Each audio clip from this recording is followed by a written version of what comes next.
Click the first link in the description for the best Askreddit content.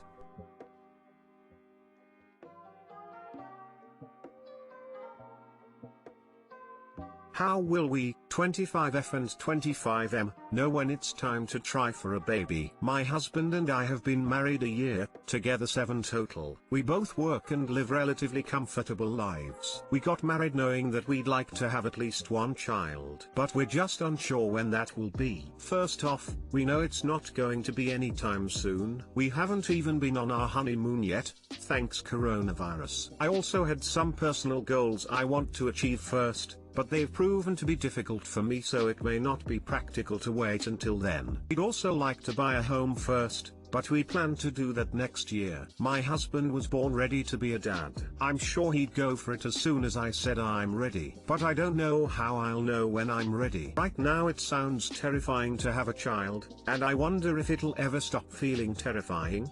Sometimes I wish biology would make the choice for us and we'd have an oopsie somewhere down the line, but I anticipate it will have to be a conscious choice for us, stopping birth control, mucus temperatures, possibly fertility treatments, etc. I'm going to have to agree to throw caution to the wind. Hell, we've never even had sex without a condom before. Right now I've been saying age 28. But it's an arbitrary number. I feel like there has to be something more definite to feel. Wondering if you all have any advice. Too long didn't read, feel terrified of trying for a baby down the road, but still would like to have a child. Don't rush it. Once you achieve your goals, the feeling of readiness should come. If you stick a number on it, you'll just put unneeded pressure on yourself. You can safely have kids well into your 30s. Why do you think you might need fertility treatments? I'm not trying to pry, but do you just assume that's necessary for pregnancy?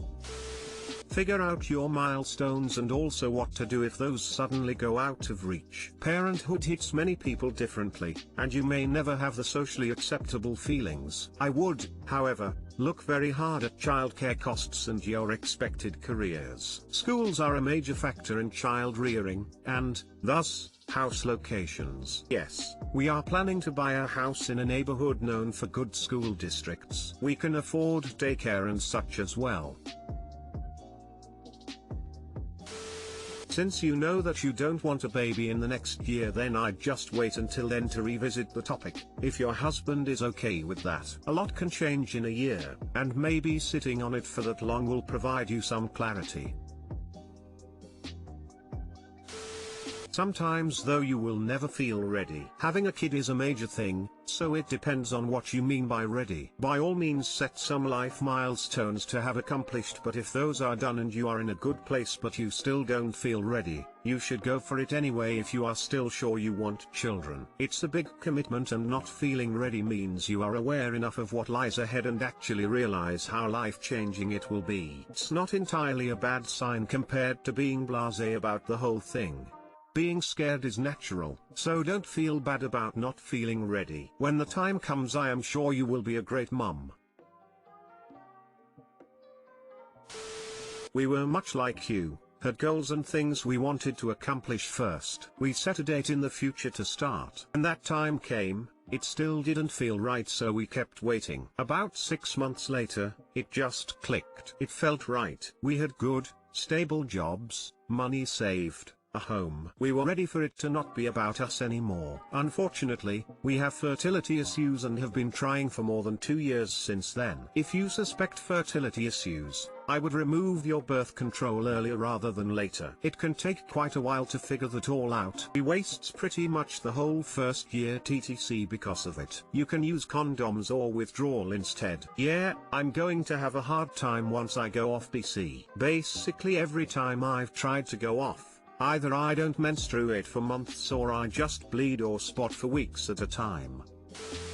18 meters after my first confession. Hey everyone, I came back from a holiday with my crush, also close friend, and I had a great time. We went around visiting one of the bigger cities in our country. She invited me to museums which she really enjoys. I invited her to food and a stand-up show. We went on walks together and chatted. Even though I'm a very quiet person and quite shy in general, I felt like our conversations weren't too awkward. I was constantly nervous about telling her how I felt and kept moving it until later, but eventually we were getting to the end of our trip, and on the last full day I asked her in a coffee shop when we were alone after we had both drank and eaten. I told her I really like spending time with her. I said I think she's cute and I'd love to take our relationship further if she could see us that way. Well, she turned away during my talking and she blushed pretty hard, but once I finished she turned me down, saying she doesn't really feel the need to be in a relationship, but she appreciates that I told her what I thought about her and hopes we can still be friends. So I'm back home now, still gutted after what happened because I was genuinely into her and it hurt me that she rejected me. The worst thing is that we live really far away and we probably won't see each other for a long time. Whenever our meetings end I'm always depressed for a few days and really miss her. I've never this way with any other girl or person really. TL, doctor,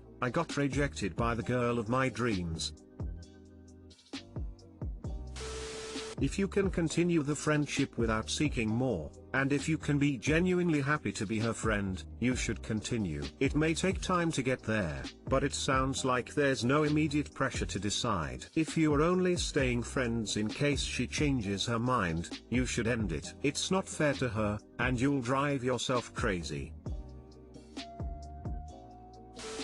You need to drop her as a friend as well. If you try to stay friends it is just going to cause you pain. I know you think you can handle being friends, but really you can't. I can tell from the words you use in your post. Once you become romantically interested in a different woman you may be able to be friends with your original crush. Want to at least try. As I wrote in a previous reply, the fact that she rejected me doesn't mean I don't care for her as a friend. We've had a lot of good times together and I wouldn't want to end everything because of how I feel. If I won't get over it I'll consider, but I think it's just a matter of a few days until I understand that she just maybe isn't the person for me and should look for someone else.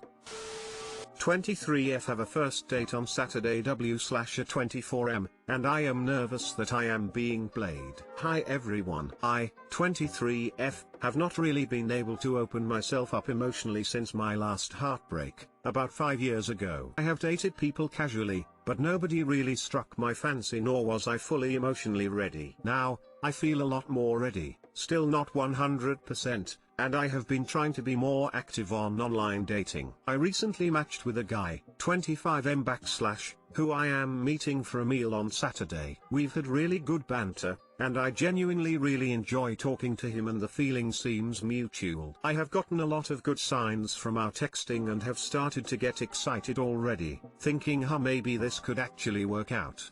Working on not getting attached so quickly. However, I am skeptical. I could go into details about all the good signs, ask me if you're interested to know but there's a couple not so good ones that are bugging me a bit. He has initiated every time we text, and, when we are texting, he responds very quickly, often during all hours of the day. Which is dope. But, there's been like a day where I hear nothing and see he's posted a story. Then, he texts me again good morning, night. Then, he doesn't text me for a couple days. I don't normally get annoyed by this. I don't like texting every day myself, and I like him to have things to do, friends, etc. It makes me nervous because I know this guy is good looking and obviously met me online, so he's likely talking to a lot of girls, which, again, is fine. I struggle with talking to multiple people at once when I start to like someone, but I'm trying to force myself to. However, what's making me stressed is that I am being played yet again. As personal as the things he's said to me sound, nothing outright crazy, haha, he's done it and will continue to do it to other women. I just am tired of being played, really not down for it, haha. The other thing that bugged me was the scheduling of our upcoming date as well. Initially, he wanted me to just hang with him on his day off with him and his friends. I guess I tried to take that as a compliment, BC he already wants me to meet his friends. But, it's a first date, so I said hell no, haha. Real one first. He agreed and suggested doing a meal and I was down. But, he kept texting me about blah blah blah. We haven't been talking that long, but I wanted to schedule the date, BC I don't have time for all this texting. I was assertive and gave him 2 options. He picked one, so I was like sick. But, the date's now this coming weekend, and we don't have a restaurant picked out nor a time. I was really hoping he would step up and bring it up. but he hasn't. It's been a couple days of me not hearing from him minus some snaps yesterday, and I've seen his put stuff on his story again. WTF does all of this mean? The texting habits, the not picking a day/time? Does this dude even have any interest in dating me, or am I just being played? I still wanna go on this date and prove to myself I can handle it, and also just to have fun and get a free meal lol. So, if he doesn't bring up the time/place, how should I? Should also note that he very much knows that I'm not down to just or anything like that, and he still has talked to me since and was really chill about it. But, I still fear that, even though we barely know each other, he doesn't really have any intention to date me seriously if we hit it off. Any first date tips are welcome too, and just how to keep my head held high regardless of what happens. Thank you all in advance. 3. Too long didn't read. I am preparing for a first date with a guy who I met on a dating app, and I am struggling to understand his true intentions. You haven't been in a date in a fat minute and are textbook overthinking, especially for a first date. Meet him Saturday, see how things go, and take it from there. He has initiated every time we text, but it's a first date, so I said hell no, haha. Just a possibility. He may be thinking you aren't into him much, but that is based solely on the above quotes. I read your whole post and this was all I could see. I think many ladies get the idea they cannot innate, and that's simply not true. We men want to feel wanted too.